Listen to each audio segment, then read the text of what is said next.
Pessoal da igreja, com a paz do Senhor, amém? Feliz de estar aqui hoje, mais uma vez. O pastor está de férias, né?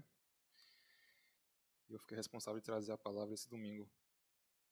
Queria que vocês abrissem as suas Bíblias em Lucas 14, versículo 25.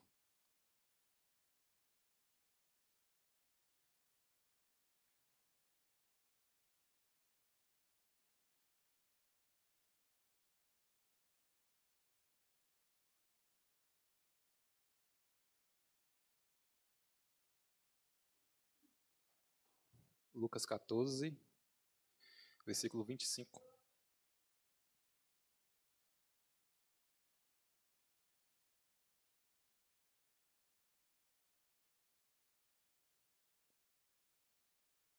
Hoje eu quero tratar aqui de um assunto que eu vejo que não é levado tão a sério nas igrejas hoje, como deveria, né? Sendo que é algo indispensável para a nossa caminhada na fé. Eu gostaria de falar hoje um pouco sobre o discipulado, em que Jesus nos ensina sobre o discipulado. Ser um verdadeiro discípulo de Jesus. E a mensagem hoje que eu quero trazer aqui, o título da pregação é Custoso é ser discípulo de Jesus. E aqui eu quero me apegar um pouco nesse termo, né, custoso, pois vivemos hoje em uma geração onde o evangelho é um evangelho muito leve, muito fácil, muito liberal, onde encaixa todo mundo, onde não precisa haver transformação para permanecer no evangelho. Da forma que você entrou, Deus lhe ama, e se você permanecer do mesmo jeito, Deus vai continuar lhe amando. E hoje em dia é o evangelho que está sendo pregado hoje. E aqui eu quero me apegar um pouco nesse texto, que é lá em Lucas 14, versículo 25, que diz o seguinte: Grandes multidões acompanhavam Jesus, e ele voltando-se lhes disse: Se alguém vem a mim e não me ama mais do que ama o seu pai, a sua mãe, a sua mulher, os seus filhos, os seus irmãos, as suas irmãs e até a sua própria vida, não pode ser o meu discípulo. E quem não tomar a sua cruz e vier após mim, não pode ser meu discípulo. Pois qual de vocês, pretendendo construir uma torre, não se assenta primeiro para calcular a despesa e verificar se tem os meios para concluir? Para não acontecer que, tendo lançado os alicerces e não podendo terminar a construção, todos os que a virem zombando dele, dizendo: Este homem começou a construir e não pôde acabar. Ou qual é o rei que, indo a combater outro rei, não se assenta primeiro para calcular se com 10.000 poderá enfrentar o que vem contra ele com 20.000? Caso contrário, estando o outro ainda longe, envia-lhe uma embaixada, pedindo condições de paz. Assim, pois, qualquer um de vocês que não renuncia a tudo o que tem, não pode ser o meu discípulo. Fechamos nossos olhos. Senhor Jesus, Pai, obrigado, Senhor, por mais uma vez de estar aqui. Senhor, a tua oportunidade, Senhor, de eu estar aqui, Pai, trazendo a tua palavra, que o Senhor colocou no meu coração, que eu passei ali algumas horas estudando, Senhor, e que o Senhor possa, Pai, estar falando, Pai, aos corações aqui, Deus. Que as pessoas possam sair diferentes, Senhor, da forma como entrou, Pai, e que elas possam entender, Senhor, a palavra, a mensagem que eu vou trazer aqui hoje, e que elas não vejam algo como julgamento, Senhor, mas sim como amor, porque assim como o Senhor me mostrou e o Senhor me confrontou dentro do meu quarto, assim eu quero te trazer essa palavra, Pai, para que nós possamos ser confrontados, ó Deus, e sermos transformados pela Tua palavra, Deus. Em nome de Jesus, é isso que eu te peço, te oro e te agradeço. Amém. Bom, aqui Jesus ele vai falar com as multidões sobre a forma como ele quer que o seu discípulo seja. Então ele coloca algumas condições para que nós sejamos um verdadeiro discípulo. E aqui, para que nós possamos entender um pouco do que está acontecendo, do contexto dessa história, eu sempre gosto de dar um pouco sobre o contexto do que eu estou lendo, tudo se começa lá em Lucas 9, versículo 51, onde diz assim, ó: E aconteceu que, ao se completarem os dias em que seria elevado ao céu, Jesus manifestou no seu semblante a firme resolução de ir para Jerusalém. Aqui, o escritor, que é o Lucas, ele estrutura todo o ministério de Jesus com uma grande jornada até Jerusalém. Então, as coisas que vêm acontecendo do capítulo 9 até aqui onde nós estamos, é uma jornada de Jesus até Jerusalém, que é justamente o local que ele vai ser crucificado. Então, aqui Jesus ele dá vários ensinamentos, parábolas, ele diz como a pessoa deve viver em Cristo e também faz diversos milagres e maravilhas. E por isso, nesse meio tempo, Jesus vai reunindo várias multidões. E muitas pessoas vão seguindo ele, principalmente pelos milagres, porque as pessoas gostavam de ver os milagres, as maravilhas. Então, quando Jesus parte para Jerusalém, muitos que criam nele, cria que ele era o Messias. Eles pensavam que o Messias, né, pela interpretação da Torá, interpretação do Antigo Testamento, eles pensavam que o Messias seria aquele que seria o restaurador de Israel, aquele que ia tomar o poder de volta da mão do povo de Roma, né, dos reis de Roma. Então, as pessoas pensavam que por Cristo ser aquele que está fazendo diversos milagres, tem poder sobre a vida, tem poder sobre a doença. Então, eles pensavam que Jesus era o Messias, obviamente Jesus é o Messias, mas eles pensavam, tinha outros pensamentos, que ele seria um grande líder militar, que ele ia tomar o poder e ele ia ser um rei aqui na terra. E, vendo isso, Jesus, ele vê que tem agora, chegando no capítulo 14, no versículo 25, ele percebe que já tem muita multidão acompanhando ele.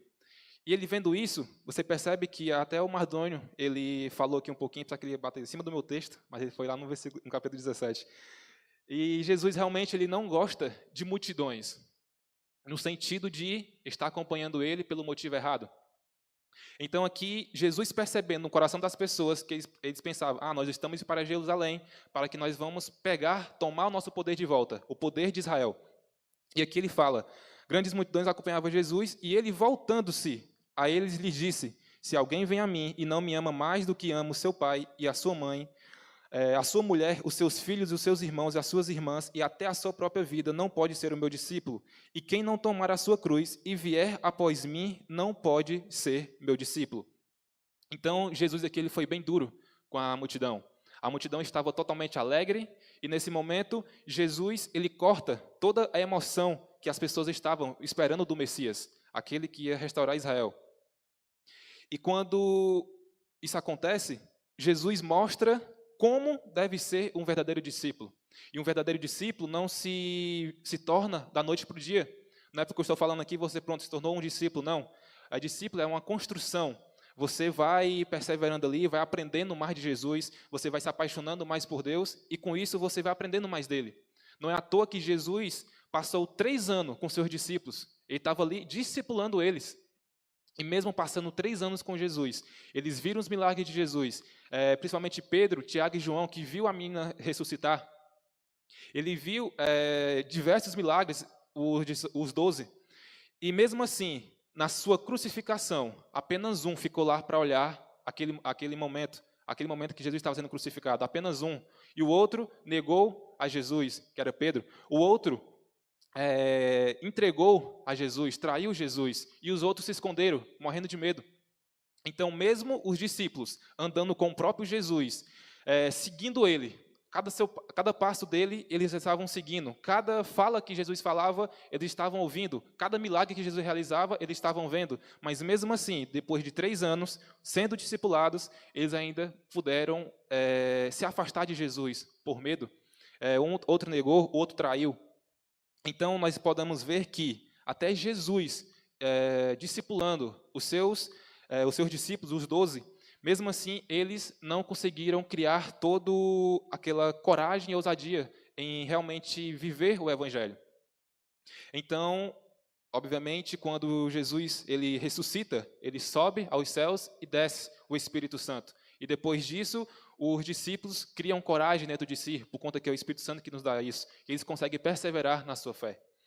Então, aqui, as multidões pensavam que Jesus, mais uma vez, ia retornar, ia tomar o poder de volta. Mas Jesus fala sobre algumas partes difíceis. Aquele que não me ama mais do que a qualquer outra coisa, não pode ser o meu discípulo. Aquele que não carrega a sua cruz e não vier após mim, não pode ser o meu discípulo. Então, agora eu quero analisar esses 2 versículos, tanto o versículo 26 e o 27. O discipulado, ele não é algo muito fácil, certo? Deixar logo bem claro, o discipulado não é fácil. Seguir os passos de Jesus não é fácil. E aqui Jesus começa com o primeiro mandamento, a primeira requisição para que você possa ser um verdadeiro discípulo dele. Ele fala assim: amar mais a Jesus do que a qualquer outra coisa. E aqui Jesus não nos dá um novo mandamento, porque nós acreditamos que Jesus é Deus. E desde os 10 mandamentos, o que é que está escrito? Amarás o Senhor teu Deus de todo o teu coração, de todo o teu entendimento, de toda a tua alma. Então Jesus ele não dá um novo mandamento. Ele apenas aplica aquilo que já estava na Torá, aquilo que já estava nos primeiros livros da Bíblia.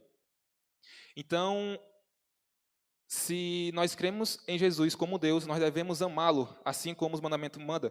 Mas o que seria esse amar de todo o coração, amar de toda a alma e de todo o entendimento? E eu fui pesquisar cada palavra, o que significava cada coisa, o que significava esses termos, porque nós não podemos ler a Bíblia e ter o entendimento que nós entendemos aqui. Lemos em português e temos o entendimento que nós temos no século 20, 21, e comparar ao entendimento o que era pregado no século I, lá no tempo de Jesus, e que era falado em grego, ou no Antigo Testamento também era hebraico, e também tem um pouco de aramaico na Bíblia. Então nós não podemos interpretar a Bíblia apenas à luz do português, senão nós vamos interpretar errado. Então fui pesquisar um pouco sobre o que significa amar de todo o coração. E aqui significa centro das decisões. O que significa o coração nas Escrituras? Centro das decisões, vontade, intenções, aquilo que governa suas escolhas. Então, amar a Deus de todo o coração é igual a submeter a vontade a Ele, a sua vontade a Jesus. Então, amar de todo o coração é você, todas as suas vontades, você colocar nas mãos de Jesus. Você colocar nas decisões de Jesus. E o que significa de toda a alma? Amar de toda a alma. Significa vida, fôlego, identidade. Quem você é como pessoa viva. Então, amar a Deus de toda a alma é igual a viver para Ele, mesmo que curte a sua própria vida. Mesmo que curte você perder a sua vida. Isso significa amar de toda a alma. De todo entendimento. O entendimento significa pensamento, raciocínio, consciência, direção mental. Então, amar a Deus com todo o seu entendimento é igual a pensar a vida a partir de Deus e não do mundo.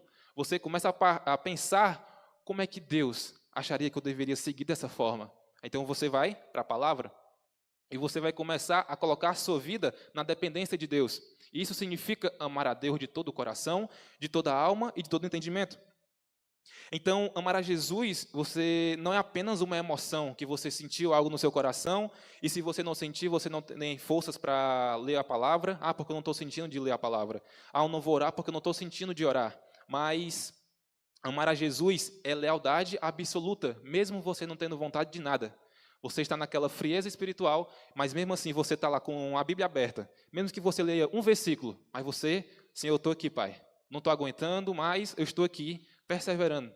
Eu estou tentando dar meu máximo aqui, mesmo meu máximo sendo o mínimo para o Senhor. Então, amar a Deus não é emoção, é dar tudo de si, é lealdade absoluta. Então, para ser discípulo de Jesus, você tem que amá-lo de tal maneira que até sua família entre em segundo plano. Eu acredito que se você vê alguém destratando a sua família, o seu filho, a sua filha, o seu marido, o seu esposo, eu tenho certeza que você é capaz de virar um leão contra aquela pessoa, não é verdade? E eu lhe pergunto, será que você teria a mesma reação se alguém desrespeitasse o evangelho na sua frente? Ou você falaria, não, deixa aí, né? Aí você sai porque você não sabe se defender. Você não sabe, não tem um mínimo de consciência do que é o evangelho. E as pessoas falam o que querem do evangelho e você não tem uma reação. Mas amar a Jesus em cima de todas as coisas é você ter a mesma reação que você teria se alguém desertar a sua família. Você teria em defender o seu evangelho, defender a Jesus, o nome de Jesus. Obviamente ele não precisa disso, porque ele é poderoso. Mas, obviamente, por você demonstrar um amor tão grande pelas pessoas e bens materiais, você deveria também demonstrar um amor para com Jesus. Então aqui eu lhe peço para que você reveja se o seu amor está em Cristo, se a sua prioridade é estar em Cristo. Nesse começo de ano, acho que para o final do ano também, eu vi um vídeo que mudou completamente minha forma de pensar na prioridade em Cristo e no tempo que eu passo com Deus, ali no meu devocional, na leitura da palavra. Foi um vídeo de 30 segundos, onde uma mulher falou o seguinte, Você sabe quanto é 1% do dia em minutos? Ela foi lá e colocou 14,4 minutos. 1% do dia é 14,4 minutos. E eu lhe pergunto, você tem passado 1% do seu dia com Deus? 14 minutos. Nós estamos ensinados a o quê? Faça uma devocionalzinha de 10 minutos que já está bom.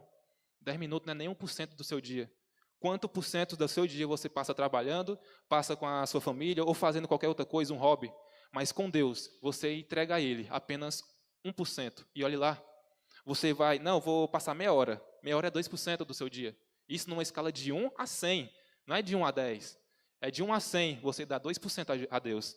E mesmo assim, Deus é misericordioso, Ele nos dá o que nós nem precisamos e também Ele nos dá o que nós pedimos, nós fazemos orações, Senhor, nos dá, nos dá, nos dá. Nós somos muito bons em pedir, mas nós somos muito ruins em agradecer, em retribuir aquilo que Ele faz por nós. Então, qual é a prioridade da sua vida? Será que Deus não vale nem 2%, 3% da sua vida, 4%, uma horinha do seu dia? Será que Ele não é suficiente para isso? Para que você gaste um tempo? Vitor, mas é uma hora. Sim, é uma hora na presença de Deus. Uma hora na presença de Deus é muito mais do que qualquer coisa que você possa tentar conseguir com a força do seu braço. Então, reveja o seu amor por Deus. Reveja se realmente Deus é a sua prioridade. Se as escrituras é a sua prioridade. Se a oração, o jejum é a sua prioridade. E aqui nós vamos entrar num segundo ponto. Quem não tomar a sua cruz?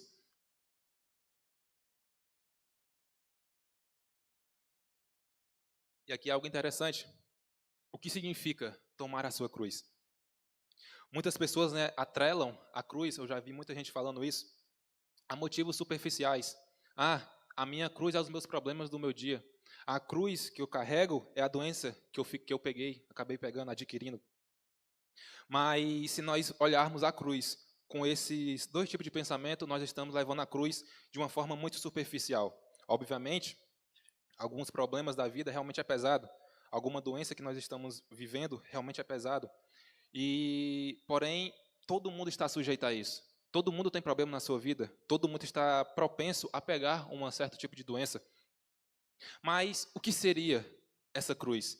E eu fui buscar o significado dessa palavra.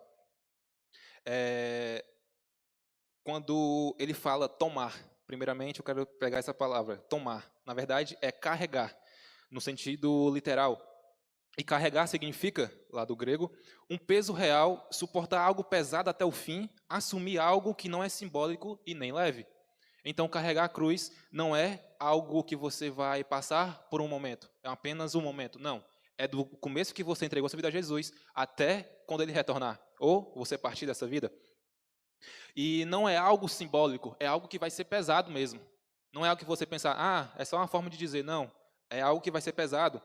Não é apenas tolerar, nem aguentar um problema. É você levar conscientemente algo custoso na sua vida. Então, esse carregar significa isso. E a cruz, que no século I significava um instrumento romano. Era uma execução. Se você estivesse condenado a carregar uma cruz, você já não tinha mais nenhum outro tipo de destino. Você já estava destinado a morrer. Você seria crucificado. Então, tomar a cruz, que significa carregar a cruz, é você não apenas um ato religioso, um símbolo que muita gente carrega no seu peito, uma cruz e tal. Não, mas naquele tempo, uma cruz significava um terror estatal, um terror de Estado. Então, se você estava destinado à cruz, você iria morrer com absoluta certeza. Então, esse termo de tomar a sua cruz significa perda de status, rejeição social, submissão total, morte, se necessário. Obviamente, nós não estamos tratando aqui sobre o reino dos céus. Aquele que é salvo em Cristo, você vai ter a sua eternidade com Deus. Porém, aqui na terra, carregar sua cruz significa você perder seu status. Você não vai ser lembrado como uma pessoa muito rica, algo do tipo. Não, você vai ser aquela pessoa que vai ser desprezada por conta do evangelho. Porque o próprio mestre, que é Jesus, ele foi desprezado nessa terra. Você vai ser rejeitado e você vai ter que viver em submissão. Por quê? Carregar a cruz significa o seu destino já está traçado. Então, quando você entrega a sua vida a Jesus, o seu destino está traçado a como Ele quer que você viva. Então, agora não é mais a sua vontade, mas a vontade de Deus. Então, significa isso. Então, carregar a cruz, aceitar a sua vida, aceitar que a sua vida não é mais a sua vida. Agora a sua vida, a vida agora é de Deus. É Ele que vai comandar a sua vida. E carregar a cruz é você renunciar a si mesmo. É você lutar contra o pecado que há dentro de você. Quando o apóstolo Paulo fala lá no capítulo 7 de Romanos, ele fala a guerra do espírito contra a carne. Então, o cristão está propenso a viver isso quase todos os dias, se não todos os dias. Lutar contra o seu pecado, lutar contra o orgulho que há dentro de você, lutar contra a cobiça, lutar contra a avareza, lutar contra a língua, que não consegue ficar calado em um momento de discussão, contra palavrões ou pensamentos impuros. Então, nosso espírito está lutando contra a carne o tempo todo. Mas você, por si só, não conseguirá vencer isso sozinho. Você vai cair. Você precisa clamar pelo Espírito Santo. Porque se o Espírito Santo não estiver dentro de você, agindo, lhe ajudando, você não conseguirá perseverar até o fim. Por isso que aquele que perseverar até o fim vai ter a vida eterna, porque aquele que é salvo tem o Espírito Santo selado dentro de você. Então é ele que vai conseguir lhe ajudar, porque sozinho você vai cair. E o terceiro ponto, vier após mim. O que significa Jesus falar isso? Aqui como a última exigência, né, e não é menos importante do que isso, o vir após mim, na tradução literária, significa vem atrás de mim. Mas isso seria muito superficial também. E no judaísmo, no tempo de Jesus, essa palavra significava, né, entre os mestres, andar atrás de um rabino, que é o mesmo que tornasse um discípulo dele. E também significava que sejas coberto pelo pó dos pés do teu mestre. Então, o mestre ia na frente e os discípulos iam acompanhando o seu mestre. E até chegar quando levanta o pó da areia, por conta lá que era muito, muito barro, né? Então, tinha esse significado. Então, vir após mim, quando Jesus fala, significa aceitar Jesus como mestre absoluto, aprender seu caminho de vida, imitar seu andar. Não é caminhar ao lado de Jesus, e nem acompanhar de longe ou apoiar de fora o seu ministério. Não. É ir aonde ele vai, aceitar o caminho que ele lhe destina. Acho que nós trouxemos aqui uma vez um cinema que nós fizemos, né, que era sobre o The Chosen, aquele filme de Jesus. E assistindo a série, eu consegui ver algo muito interessante, perceber junto com esse ensinamento que está aqui. Obviamente, você não pode ver a série como algo absoluto. Você assiste ali para você ter algo visual. Mas sempre fique de olho na palavra. Mas algo muito interessante que eu via é que os discípulos, pelo pano de fundo, não tem na Bíblia isso, mas os discípulos sempre tentavam calcular as coisas. Tipo, para onde que nós vamos agora? Para onde que nós vamos? Qual local que a gente vai? Então, aí pegava o mapa, aí começava a listar. Não, acho que nós for por aqui vai ser melhor, vai ser um caminho mais tranquilo. Aí chegava Jesus, bora, nós vamos para o outro lado. Aí sempre Jesus era assim, quando ele chegava, Senhor, mas ali é Samaria. Não, mas é por lá mesmo que eu quero ir. Senhor, mas nós arrodear. Não, é por lá que eu quero ir. Os discípulos tentavam baixar plano, nós estamos sem dinheiro, nós vamos ficar sem comer. Aí chegava Jesus, não se preocupe não. Aí começou a multiplicar o pão pela multidão.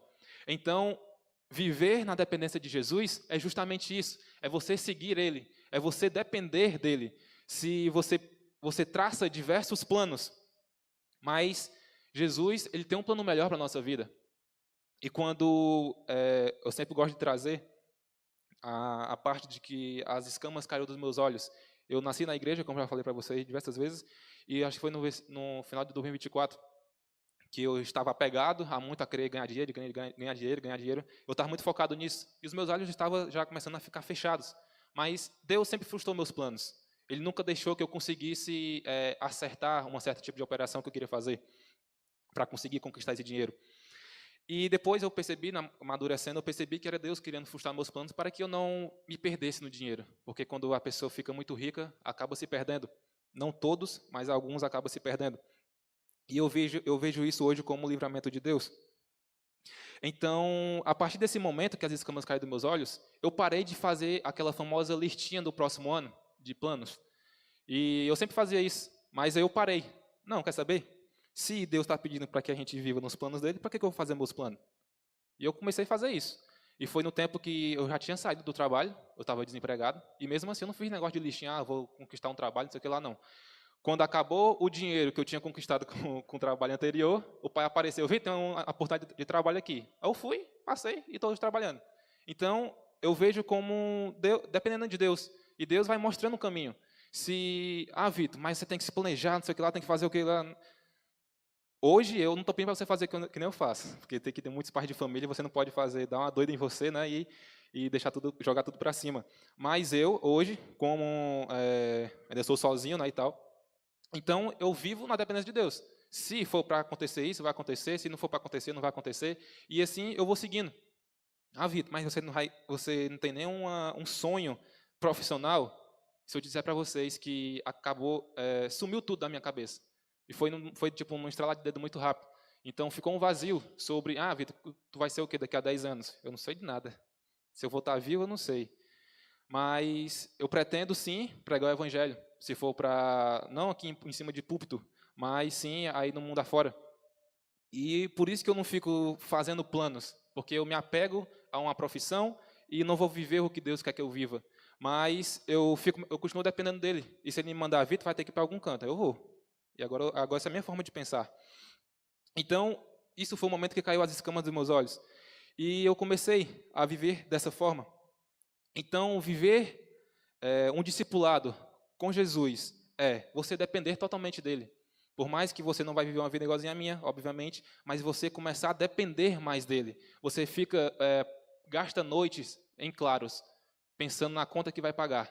Enquanto Deus honra os seus filhos, honra aquele que é justo, aquele que crê no seu nome.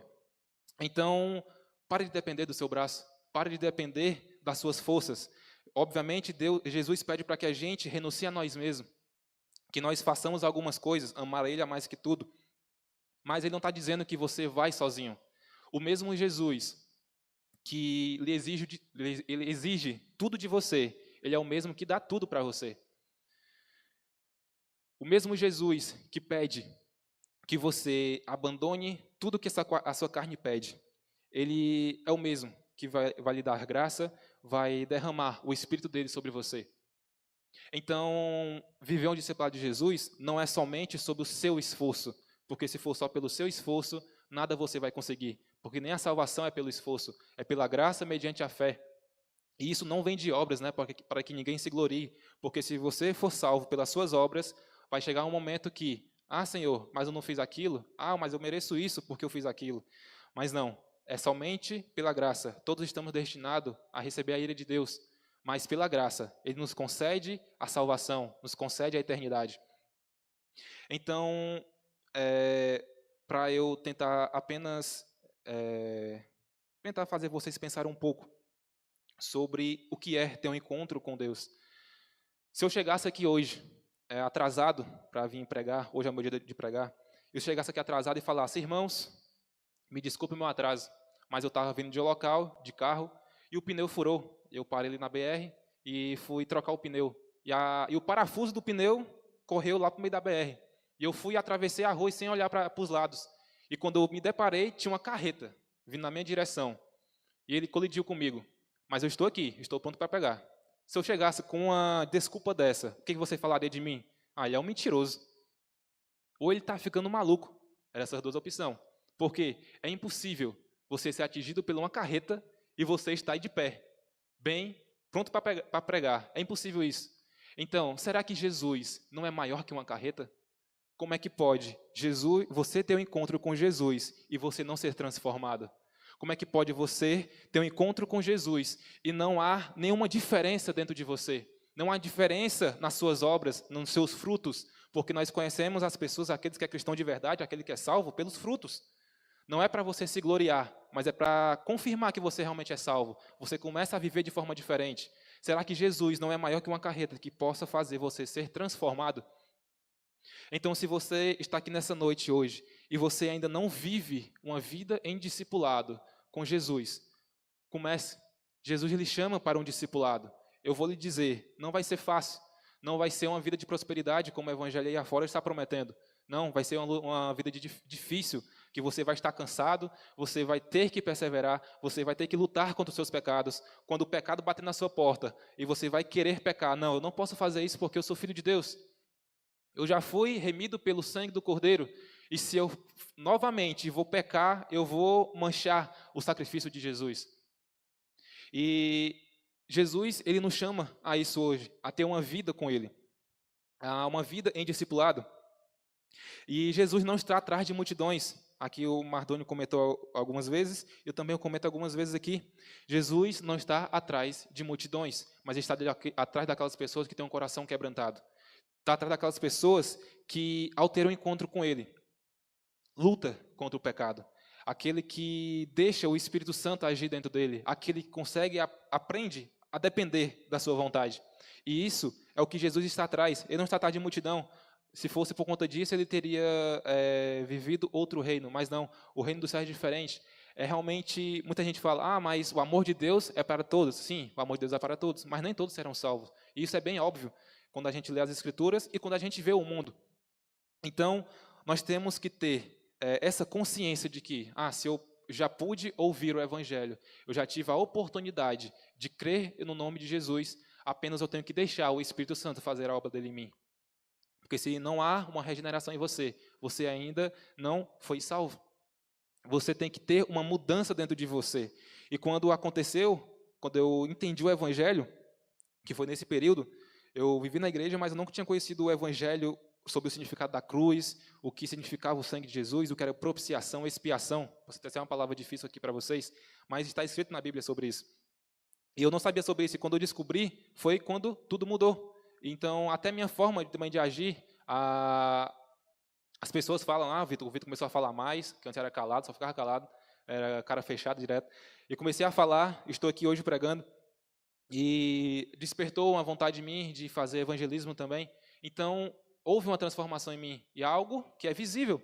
E a minha mãe fala, alguns amigos meus falam, não para me gloriar, mas sim para dizer e falar que houve uma transformação quando eu me encontrei com Jesus. Mesmo eu vivendo a vida inteira, 21 anos dentro da igreja, eu nunca tinha conseguido ler pelo menos um capítulo inteiro sem falhar um dia. E depois dessa transformação, eu consegui ler a Bíblia inteira em menos de 6 meses. Então, veio em mim uma vontade de ler a palavra, ler outros livros, estudar a palavra, porque ler é diferente de estudar. Quando você estuda, você pesquisa o significado da palavra, você tem outro entendimento da palavra. Então, é impossível você ter um encontro com Jesus e não ter uma transformação. Então, é isso que eu quero trazer para vocês. E Jesus lhe convida para o discipulado, para você viver na dependência dele. Amém? Vamos ficar de pé.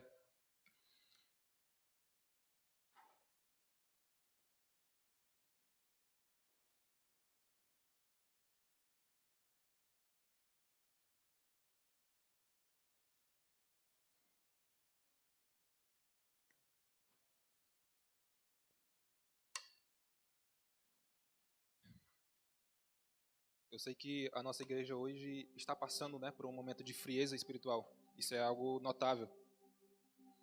E o que me entristece é que não é algo momentâneo. Se nós olharmos para os anos anteriores, nós estamos vivendo já isso há 5 anos ou mais. Uma frieza espiritual. E isso eu tenho orado, obviamente, aqui pela igreja, assim como eu creio que o pastor também tem orado sobre isso. E é uma frieza espiritual que acaba contagiando, infelizmente, porque querendo ou não, um abismo puxa o outro abismo.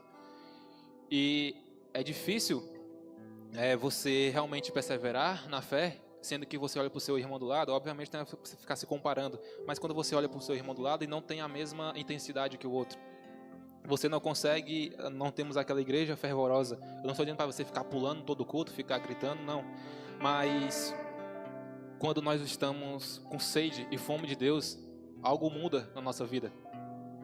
E é algo que nós vamos observando dentro da igreja. E se você descrever hoje a igreja, a nossa igreja aqui, nós estamos passando por algo muito difícil.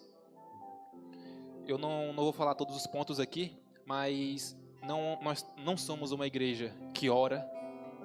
Infelizmente, nos cultos de oração, tem 3 pessoas, 4 pessoas. Se vier muito, é umas 8. Eu falo isso porque eu vejo, quando eu sempre estou aqui presente, tipo, quarta-feira mesmo, 3 pessoas, eu, Mardoni e a irmã Val. Então, nós não somos a igreja que ora. Nós não somos a igreja apegada à palavra de Deus. Nós não estamos mais com escola dominical, não temos estudo bíblico. Então, quando nós vamos colocando tudo isso num papel, nós vemos que nós estamos uma igreja fria. Nós estamos vindo aos cultos de domingo. O que nós estamos fazendo aqui eu não sei também, porque não há mudanças. E não é eu que vou trazer uma palavra, ou o pastor que vai trazer a palavra, um Mardoni, ou um pregador de fora que vai nos mudar, não. É você olhar para dentro de si mesmo e pensar, até quando eu vou viver assim? Até quando eu vou me manter dessa forma? Me dando o mínimo possível, 1% da minha vida para Jesus. Então, quando a gente começa a pensar na forma como estamos vivendo, e se nós for colocar todo mundo, nós estamos vivendo da mesma forma. Então, por isso que a igreja está desse jeito. Não é um irmão que está caído para que um que está de pé possa levantar. Não, todos estão caídos. Como é que um vai se levantar? É um puxando o outro. Um tentando se levantar, empurra o outro e o outro fica mais caído ainda. Eu sinto também que falta muita humildade nos nossos corações aqui dentro da igreja. Falta mais quebrantamento, pensar mais no próximo. Nós ficamos muito doídos com pequenas palavras faladas a nós mesmos. E quando alguém fala de um tom diferente, você já fica doído, você fica naquele orgulho dentro de você. E isso não é o evangelho que está escrito na Bíblia. Não é o evangelho que Jesus pregou. Ele ensina a nós perdoar, mas o que nós mais temos dificuldade é perdoar. Nós conseguimos fazer uma intriga muito grande, muito fácil aqui dentro da igreja. E isso, eu vejo, com certeza, não é o Espírito Santo fazendo isso na nossa vida. É o inimigo, é Satanás. Ele está aproveitando nossa frieza. Então, se nós continuarmos nos mantendo frios na presença de Deus, se nós não clamarmos pelas misericórdias de Deus, mesmo nós sendo frios, Deus ainda tem nos ajudado, nos sustentado, tem dado o que você tem pedido. Mas se nós não mudarmos a nossa forma de viver como um cristão, nós teremos um destino difícil. Teremos algo que nós não queríamos. Senhor, mas eu estava o tempo todo na igreja. Afasta de mim que eu não te conheço. Não é você conhecer Jesus. O mundo inteiro conhece a Jesus. Jesus é um nome histórico. Nós estamos em 2024 anos depois de Cristo. Cristo é o ser humano mais testificado do que até mesmo eu. Porque se eu perder minha identidade, eu não sou ninguém aqui na terra. Sobre Jesus, há 22 mil manuscritos sobre ele. Então, Jesus é mais vivo do que você, que está aqui na minha frente. Porque o mundo inteiro conhece ele. Mas crer no nome dele e ser conhecido por ele é diferente. Então, comece a refletir sobre isso. Senhor, até quando eu vou viver assim? Senhor, até quando eu vou desprezar a Tua palavra, a Tua presença? Até quando eu vou viver da mesma forma, na conformidade? Vivendo, buscando prazeres no mundo, vivendo apenas pelo trabalho. Às vezes não tem nem tempo para a família. Então, até quando nós vamos nos manter assim? Então, eu quero que você pense um pouco sobre isso. Nós vamos fazer uma oração agora. Jesus, Pai, obrigado, Senhor, por essa palavra, Pai. O Senhor sabe, Pai, as orações que eu tenho feito sobre esta igreja, Deus. O Senhor sabe quão difícil é, Pai, perseverar dentro de uma igreja que ninguém está perseverando. O quão difícil é, Pai, permanecer firme enquanto não tem ninguém para que você possa ali ter uma comunhão e se firmar junto com Ele. Que o Senhor possa, Pai, estar levantando, Pai, essa igreja novamente, Deus. Que o Senhor possa colocar, Pai, dentro de nós, Pai, um amor verdadeiro pelo Senhor. Colocar, Senhor, um coração quebrantado, Pai. Que nós possamos, Pai, viver, Senhor Jesus, um discipulado, Pai, em Tua vida, Deus. Que nós possamos, Pai, dobrar nossos joelhos, Pai, e pedir, Senhor, me perdoa. Me perdoa por ser tão fraco, tão falho. Usa a minha vida, Pai. Que essa possa ser a nossa oração, Deus. Que nós possamos, Pai, ter uma fé, Senhor, que possa ser vivida, Pai. Não apenas uma fé, Pai, que é falada da boca para fora, Pai. Assim como a Tua palavra diz, Senhor. Muitos me honram com os lábios, mas o coração está distante de mim. O que adianta estar aqui dentro dessa igreja, Pai, se nós não fazemos nada por Ti, Pai? Se nós não temos intimidade contigo, ó Deus. Então, por favor, Senhor Jesus, nos levanta, ó Pai. Dá força, Pai, a quem está caído, Pai. E que eles possam, Pai, se fortalecer em Tua palavra, ó Deus. Dá vontade, Senhor, de ler a Tua palavra, Pai. Dá vontade a eles, ó Deus, de buscar, Senhor, em oração, Pai, a Tua presença. Por mais difícil que seja, ó Deus, muitos dias, Senhor, não temos vontade de nem ler um versículo Teu, Pai. Mas que nós possamos, Pai, sentar ali naquela cadeira, ó Pai, e ficar, pelo menos olhando para a Bíblia, pensando. Senhor, nos dá força. Nos ajuda, ó Pai. Nos ajuda, Senhor Jesus. Que nós possamos, Pai, realmente testemunhar que somos salvos, ó Deus, para esse mundo, Pai. O mundo está se perdendo cada vez mais, Pai. Infelizmente, nós estamos perdendo dentro da igreja, ó Deus. Não nos deixa, Pai, ficar perdido dentro da igreja. Não nos deixa, Pai, adormecidos dentro da Tua igreja, ó Deus. Que se formos para estarmos aqui, Pai, é apenas como um coração grato pela salvação que o Senhor nos deu, pela eternidade que o Senhor nos promete, ó Pai. Então, Senhor Jesus, eu te peço, Pai, tenha misericórdia nas nossas vidas, Senhor. Derrama a Tua graça sobre nós, Pai. Em nome de Jesus, Pai. Por mais difícil que seja, que nós possamos, Pai, continuar em Tua presença, Deus. É isso que eu te peço, te oro e te agradeço, Pai. Amém.